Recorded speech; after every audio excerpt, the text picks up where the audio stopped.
Tonight's backstage interview features a conversation with rhythm guitarist Carlos Alomar, currently on tour with David Bowie. Although this conversation was originally supposed to have included Roger Powell, he was unable to make it due to an excessive amount of partying on the night before. But stay tuned as Alomar discusses his own musical career, his work with David Bowie, the music of the past several Bowie albums, and the future. Well, who is in the band on this tour? Let me get these last names straight, right? Myself, Carlos Alomar on rhythm guitar, George Murray on bass, Dennis Davis on drums, Sean Mays on piano, Roger Powell on synthesizer, Adrian Blue on lead guitar, Simon House on violin. Big band. Is this the biggest touring band that Bowie has used since you've been with him? When we did the Young Americans tour, I think there were 14, a 6-piece band, and I think Backup singers. Yeah, background singers and everything. This one's more contained because all the people in the band sing, so it makes it a lot easier for him and for us, not to have that many people on the road, actually. Yeah. When Bowie puts a touring band together, what is the process involved? How does he go about getting the people that he wants? Well, or how does he know who he wants to play with him? Well, he kind of just, I can't really say exactly how, because he always has, that's his biggest thing, of having the knack of getting the right people to do a job. But he basically travels a lot, so he's able to hear different bands playing at different times, catch different concerts, and remember the styles of the people who were playing. And then if he meets them and their personalities, kind of gel together, then he just keeps it as a mental note. Some of the people that he uses on the road are also some of the people that he uses in recording. Right, I noticed that it would be primarily you and Dennis, Davis, and George. There's like the three. Right. Yeah, which is really strange the way we do it, because the last few albums we record the rhythm section by ourselves first. Like, I never even met Fripp or yeah.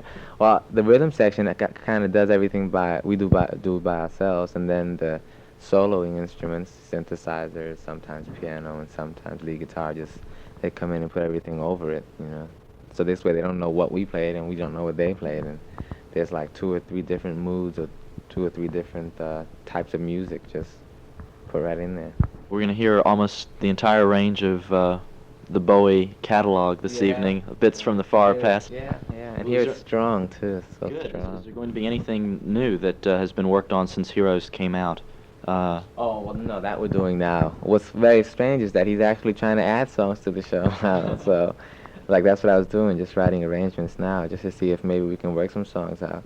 Because, we were doing a 2-hour show, but it doesn't seem like that long. This is the fastest show that I've ever done, and it's the longest, and yet it goes by so fast. It's probably because you're having a good time up there. But the pacing and the tempos and the everything about the show is just really well planned. That's one thing that's really been enjoyable, the pace of the show. It doesn't, on stage sometimes you can be playing out there and suddenly you find out it's the middle of the show and you wake up and there you are. This show, the pacing is in such a way that one song just leads you right into the next one. Just when the next one starts coming down, the next one comes out. It's really nice. Do you have any idea of what shape or form the musical content of that record will take? No, because I only suggest different feelings, different tempos, different pockets, and then from there, David just goes wherever he wants. Well, Fame was sort of the turning point single in the modern Bowie career. How did that song come about, since you were one of the 3 people responsible for it? We used to do a song called Foot Stompin'. You did, or he did? We did, on tour. Oh.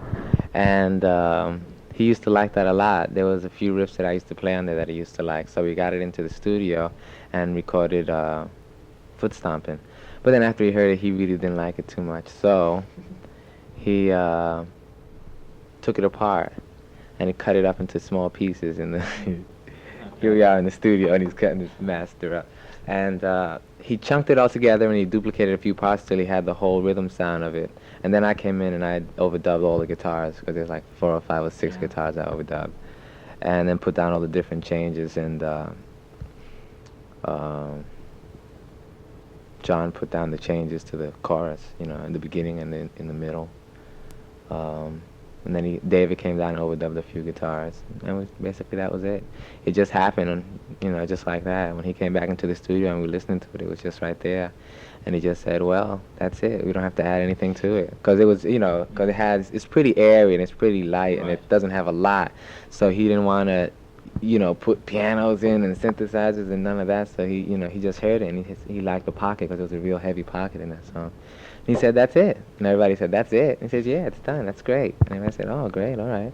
When you go into the studio and you're working on a Bowie album, do you ever know in advance whether or not there's... Never. You don't know. First of all, you don't know anything about what's going on. Lately, he's developed to the point where he can just conceive, do, and record. I mean, just do the whole thing. We can go into the studio. We rent like a month or so, a month or so in the studio, and you just go in. He gets the right people, and we just get in there, and Not necessarily the right people all at the same time. it doesn't have to be, yeah. But he knows what he's gonna get when he, like when he has the first rhythm section and we put down what we want. He knows what he wanted to get out of us. So that's already down, the pocket, the rhythm section, the basic tightness of that sound. But then he brings all the other things that he keeps hearing in his inner ear, so once he knows who to get, he can just have it all done. Were you ever surprised when you go in there by... Always. I listen to, like I hear some of the albums and I say, we played that? Because when we play it, I mean, you have to understand, we're just the rhythm section. So when we play everything, we just play it and we leave it and that's that. We don't hear it until the record comes out. So in other words, when you go into the studio, you never know what you're going to play, nor what style, nor if it's going to be a new... Or when. 4 o'clock in the morning, everybody's just kind of waiting around and he's doodling on the floor and he comes out and he says, "Okay, look, listen to this." Hey, look what I got. Everybody wakes up. You know what? Okay. Maybe do we have to now? Yeah, right. Okay, roll. But it's very spontaneous, which is good because it inspires us to not have to... See, because there's one thing about having to play the same style for each song, which is kind of restricted. And I've noticed that as of late that it's very difficult to pinpoint a specific style. Yeah. Well, that's... Well, it's always been the case when you think about it. Yeah, well, that's basically his intent. I think he feels that there are a lot of people out there who he has to reach, and this is basically the way I feel too. There are a lot of people out there who want to hear a lot of music, and hell, there's a lot of time. I mean, I'm not going anywhere, Bowie's not going anywhere, the fans aren't going anywhere. I mean, this world... They paid their money, you flew down here, might as well do it. Really? So, I mean, if we gave them what they wanted, or, or Bowie gives them what they want once, and he'll try to do it again, but if he can't do it then, I'm sure he's trying to do it for someone else, and it'll just come around to, maybe to come back to those who want to hear a certain type. Because if he restricts himself to the limitations that his fans put on him, he'll be the same... Forever. I was listening to an interview that he did not too long ago, and he was saying that people are still calling out for Ziggy for the Flash. Really demanding Ziggy, actually, And I mean, I know he understands that well and all, but he also understands that growth comes through change, and the fans also have changed a lot too. The fans have matured enough to know that they have to, they do and they can go with the times. Let's go ahead and talk about Carlos Alomar, the guitarist. Your career now. Well, right now I'm producing my wife, Robin Clark, who, well, we were together, we're still together. But when we came on this whole Bowie scene, it was Robin and myself, we were working together, and Robin did the Young Americans album with me. But then, we went to a different trip with Bowie, and then she went on. She's still doing background work and doing records and stuff. In fact, she just got a gold single for Yowza Yowza Yowza. Oh, by yeah, Chic. Yeah, she's singing. On that? Yeah, you'd be surprised how many things Robin is on. She's played with a lot of people. So basically, I'm producing Robin now and producing a few other groups, and I have 2 companies at home, publishing company and a production company. So I kind of try to stay busy writing songs and trying to get them out here and there, doing some promotional things with my wife. Basically, though, right now I'm dedicated to my wife and to David, who are the ones that are taking... In that order. Yeah, to my wife, and basically they take care of what David is very, very kind to me, and he helps me with Robin, and Robin allows me to come out on the road here, here I am 5 months on the road. But, we have pretty solid plans, and, we have a lot of people wishing us well. So with that, we hope to be able to do what we have to do. Well, when did you get started in the music business? Well, I started playing with a group called Listen My Brother, who was based, I was 14. In fact, Robin and I are childhood sweethearts. We go back to when we were 13 and 14. We started in a group called Listen My Brother that was based at the Apollo Theater. And it was a workshop. I was going to Fordham University prep. And from there was a guy who was, always going to the Apollo. And I was wondering, hey, what are you doing? Why are you going? And he told me there was a workshop there. So I went to this workshop, and joined Listen My Brother along with Robin. And from there, I kind of worked in the Apollo house band for a while. And also I played the amateur night and the whole Apollo trip and the scene. So that kind of gave me a lot of my, playing abilities. I played with a lot of the groups that went down there, Little Anthony, Edwin Starr, Esther Phillips, Flip Wilson, Richard Pryor. There were people down there, it was totally blowing my mind because I was kind of just thrown into it. I've always had pretty good karma, so I was kind of placed really nicely in that condition. And then from there, I started working after-hour joints and places here and there until I hooked up with RCA and started doing some work, studio. I started first doing a lot of studio work. I did a Supernatural Thing with Benny King. So that's me here playing in there. And then I hooked up with the Main Ingredient, and they were really nice to me. I came in with Everybody Plays the Fool, which was their hit single, too. Good timing. Yeah, well, it works out pretty well. And then we went on to do Just Don't Wanna Be Lonely and some other songs, which really did well for the Main Ingredient. And then I was working with the Main Ingredient and doing studio work around town when I met David, who had just finished coming in. He was producing Lulu at the time. And one of the guys, since I was working at RCA, introduced me to David because David needed a guitarist. So he asked me if, I'd like to play on this Lulu session, to which I said, yeah, sure. I didn't really know who David was, or I knew that there was David Bowie, but I didn't really know anything about it since there was so much mystique and, well, let's say at the Apollo, they don't talk about David Bowie. So anyway, I got to the session and it was all really nice and he was nice, He was very thin. God, he was thin. 90. Yeah, wow, he was so thin. So I went up to him and said, hey, man, you looking really bad, man. I know you've been on the road a long time, so why don't you come home to my place and we can have, a nice meal and we can sit down and rap and, just have a good time and get you off the road. To which, it blew his mind because I just came out and started talking to him. But he came over to my place and we had we talked for a while and everything, and he asked me if I wanted to go on tour with him, to which I said, sure. But then, my manager and they had a few business things they had to do, so it didn't work out for the first one. That's when they got the Diamond Dogs, with Earl Slick and all those people. I was supposed to do that tour, but for financial reasons, I couldn't do it. So I did, and so then he did Young Americans, and he was getting ready to do that album right in between or at the end of Diamond Dogs. And then he asked me to come down to Philadelphia and do the album, to which I said, hell yeah.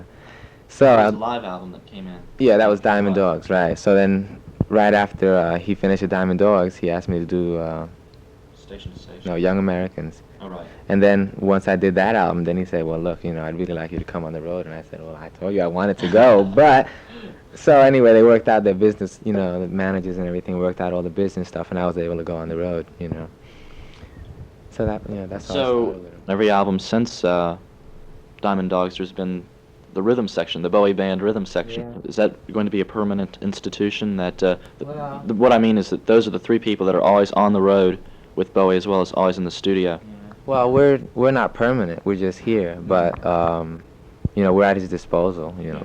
But we try to change and keep our minds open as much and listen to as much music as possible, so that we can actually go with his change. See, because that's where it all stops, where he has to change or he wants to change. And change with him. Exactly. We have to be able to offer him musically a few or maybe 2 or 3 different things so that he knows that we're able to change. Because it's one thing to have a group and watch them all the time, and every time they come back together, they're the same. I think when we get back together, we still have the same tightness because we work together while we're in the city. But, the different music that we're listening to and the different things we want to project, kind of change our music. Can we talk about the various albums that you've played on, beginning with Young Americans? and then going on up through Young here. Americans was great. Young Americans was done in Philadelphia, Sigma Sound, and it was my first experience with working with David. And it was really nice because he was able to do the music. The album was conceived in the studio, which was blowing my mind because I was watching the album being written down on pieces of paper and thrown in the garbage can. And, you know, we do one song and it's completely canned. You know, there's songs that we did that no one's ever heard, except those chosen few fans who heard it as they listened, you know, out the window. I mean, Right. they could hear it coming out through the window. But that one was really nice because we had a lot of people working there. Background vocals were really good. The music was hot. Musically, it was a really hot album. I thought, because there was a lot of work that was put into it. And then we did Station to Station, which was in the Cherokee studio in California. That one was a little bit different. It It was wasn't. Young Americans was more of the Philly sound. Yeah. And well, recorded there naturally. Yeah. Station to Station. Also, that's when we were raw coming out of what we were coming out of and directly into Bowie, Right. which automatically gives it that heavy, heavy R&B. See, and at that time I was working with Emir Kassan, you know, who was the other bass Right. player before George, you know. And then he had some other engagements and things that he had to do. And then George came in. But the Station to Station was a little bit different because we were coming out of that style, anticipating what we would have to do, which is a little bit different than how we came into Young Americans. Now, the material on Station to Station is sort of different from anything. It's very similar to some of the early Bowie albums because it's more rock. But, for instance, the title cut, it was a very intriguing song, as well as TVC-15, which, what is TVC-15? TVC-15 is David's hologramic television, Okay. which is so advanced that it's very real to his old lady, obviously, who wants to be more involved with it than he. So she jumps in there, you know, trying to get off on that, and you know, what can he do? He's not gonna jump in with her, you know. So I think he'll just wait for her to come back. Yeah, but it's about his hologramic television. Can you talk about various songs on that album? Sort of the Um, recording of them, or- Well, let me see, where are they? Stay, which was, I think, originally John, I'm Only Dancing as we did it on stage. You see, if you heard the Young Americans tour, there was a song called John, I'm Only Dancing, Right. which later got converted to Stay. So Stay came from that. He didn't quite want to do it as John, I'm Only Dancing, Yeah. which he had originally done. So it came out to be Stay. When we heard the changes, we said, wow, you know, I can't believe that. Stay, what's that? You know, what happened to John, I'm Only Dancing? But it worked out pretty well. Stay and Station to Station are the two songs that have this just phenomenal guitar work on it. Yeah. And who is that doing all the guitar exchanges? On Station to Station, it's Earl Slick. Is that right? Yeah, Earl Slick. Under the direction of David Bowie, of course. Yeah, of course. What about with Stay? Same. Yeah, well, I'm playing all the rhythm stuff and all the you know, rhythm lead parts, but all the wailing and all the feedback and stuff is definitely Earl Slick. Because I just do the basic lines. You see, that's what's very strange too. Because when I play lead too. Like even on the next album, in fact, like on each album, I play more and more lead, which is really great for me. Because originally I am a rhythm guitarist, and I enjoy being a rhythm guitarist. Because well, the rhythm guitar is the real foundation to me, you know, being a rhythm guitarist, of the rhythm section. Okay, because the rhythm section, being the bass and the drums, do need that piano and rhythm guitar locked right there, you know. So, you know, the rhythm guitar should come through. But you know, right now, in fact, I get to play more and more lead guitar as I go along, which is good for me because you know, it helps me to just pioneer myself, you know, into whatever direction I want to go to. Because he's pretty relaxed about it too, which is one of the best things about working with him. He never puts any type of pressure on you musically to do anything. He puts you in the studio, and whatever you come up with is what you come up with, and he's grateful, and he certainly works with it, you know. But Station to Station basically was inspired by David. He had a lot of the stuff worked out right there, which was a little bit different also than Young Americans. Did any of his film work have any influence on that material, other than the cover picture? Yeah, that I think it did, but I really couldn't Can't say exactly what it was yeah. because I was only feeling the effects of courses he had made. You know, I wasn't really aware of, you know. Then came Low. What about now? That was a radical departure from anything he had ever done before. Well, I'm only speaking from my own experience with him and what I know and what he tells me sometimes. But I think that Low was his own. You see, he really wanted to do the music to the man who fell to earth, and he had a. Yeah. He really did, and he really. I mean, the stuff that he could have done for that movie would have been great. Instead, they didn't use anything other than Well, Blueberry Hill. yeah, well, we had done some stuff. We went into the studio and really did some nice things. In fact, some of those things were kept and captured and altered and put on that other side of Low. So, I mean, Low to me is his version of what music he could have had in that movie. It's his soundtrack. Really. Then, somewhere around the time you were doing Low, as well as Heroes, you did some work with Iggy Pop. Yeah, we did. Well, see, originally I had done Sister Midnight with David on stage, and then we did it with Iggy on his first Idiot album. But I think that album did all right, and then they brought me in on the second one. Lust for Life. Yeah, Lust for Life, for that rhythm sound. To give it a little bit more, flavor, I suppose. And that one really worked out really well. That one was really enjoyable. We did that in Germany. It was a lot of fun. Yeah. What about Heroes? Heroes was kind of, actually, Heroes was very straight ahead. It went by so fast, I got the impression that it would be because you had already done the initial style on Low. So I was thinking that this material had been experimented earlier in the year working on the Low album. And the only main difference with Heroes is the title track. I found that to be, other than incredibly intriguing lyrically, that it also reverts to the old style. It's something. But then again, too, one thing that you have to consider is the actual mixing of these albums. If you listen to the mix and if you listen to the sound quality of each of these albums, I mean, the progressions that David is traveling on are really great.